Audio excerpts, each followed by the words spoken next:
what this hearing is all about. Thank you, Mr. Chairman. I appreciate it. Thank you, Senator King. Senator Cornyn.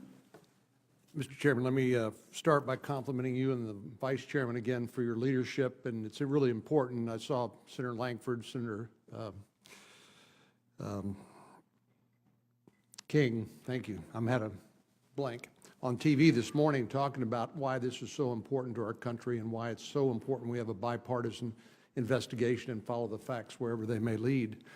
But Mr. Watts, let me follow up on some of what Senator King was alluding to. I remember, of course, it wasn't that long ago where the Office of Personnel Management was hacked and 21 million records, personnel records, were stolen of U.S. government workers.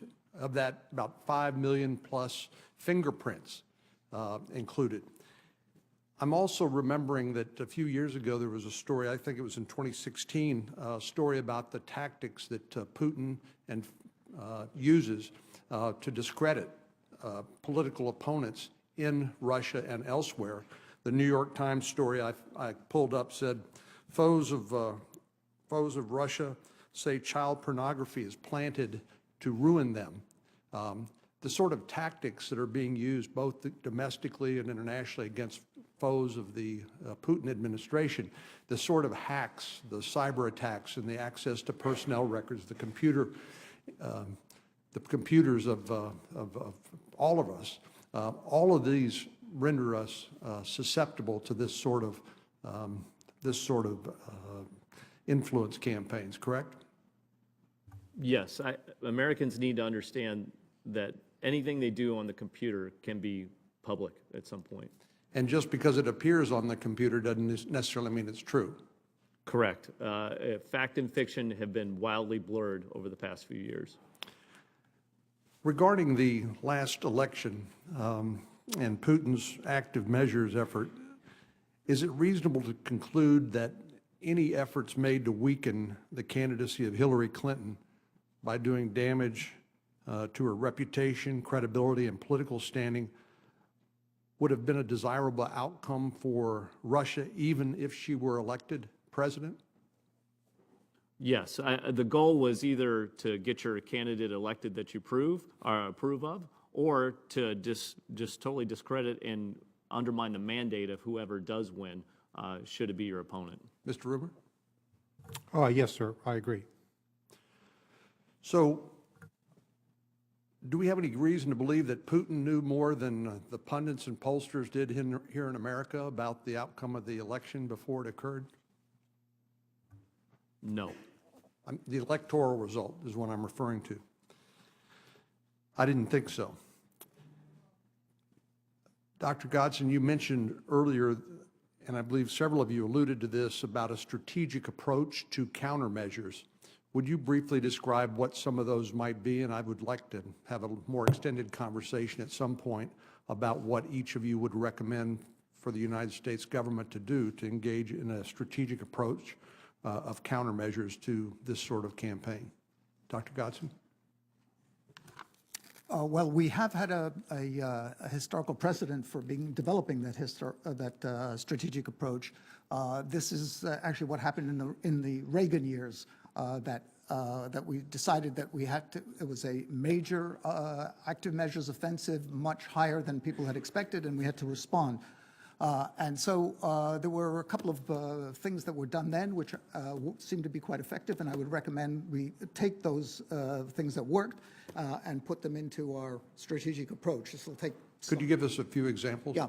Well, one is what we're sort of starting to do now, and what you're starting to do is educating the American and other populations about the threat of active measures and the price one can pay for successful active measures. So that when they know and hear about it, they're not taken by it. It doesn't influence. So one is education.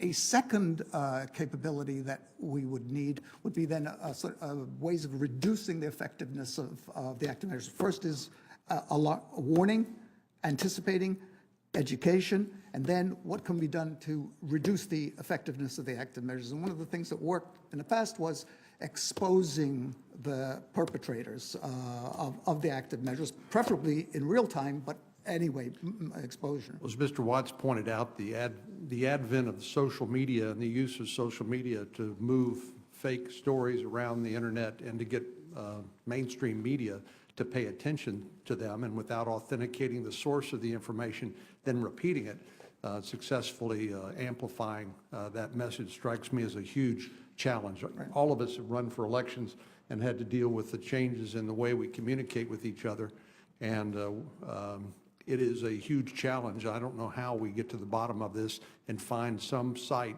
some trusted site, government or otherwise, that says this is the truth, this is not the truth. Don't believe what you're being told. We did, Senator, we did have some good experience with it. We didn't have the machines. They didn't have those capabilities, the mechanical capabilities, but we still were able to discredit a lot of their active measures and the apparatus, and so it was effective for a while.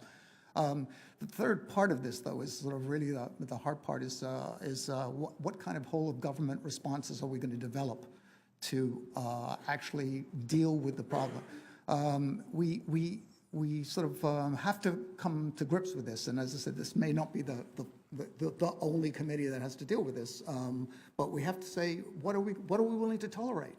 Are there any red lines for us that if they go over this line, then there will be these kinds of responses? We developed this kind of deterrence policy. We have rules of the road in deterrence, so both sides don't get too close to each other on these on nuclear weapons issues.